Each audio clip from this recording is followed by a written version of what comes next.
మరి ఆ 10 రూపాయలు సంపాదించుకోవాలన్నా ఉండాలన్నా లేదా?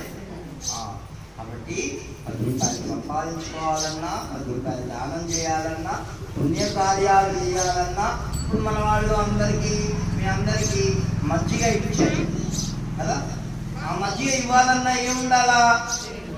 శరీరం ఉండాలా, లోపల మంచి మనస్సు ఉండాలా. అరే ఇంతసేపు కూర్చున్నారు, వీళ్ళకి దాహం వేస్తుందేమో అనేటటువంటి మంచి ఆలోచన. ఏమి ఇదే తక్కువది కాదు, ఆలోచన ఉంటేనే ఈ పని. కాబట్టి మంచి పని జరగాలంటే ఏముండాలా?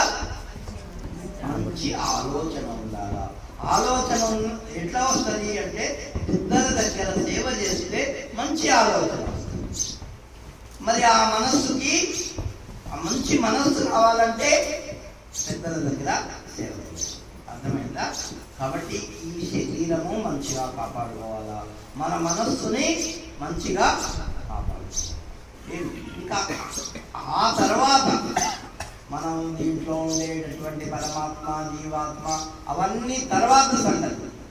అవన్నీ పెద్ద ప్రాధాన్యత అవసరం లేదు. ఇప్పుడు చూడండి, మనము ఈ దాంట్లో మంచి కందులు వేసాం భూమిలో. ఒక కంది విత్తనానికి ఒక చిట్టెడు అంటే తెలుసా?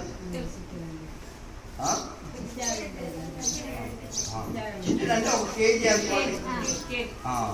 చిట్టెడు కందులు వచ్చాయి ఒక్క విత్తనాన్ని. ఇట్లాగే మన శరీరంలో కూడా మంచి భావన ఒకటి వేస్తే ఏమొస్తుంది?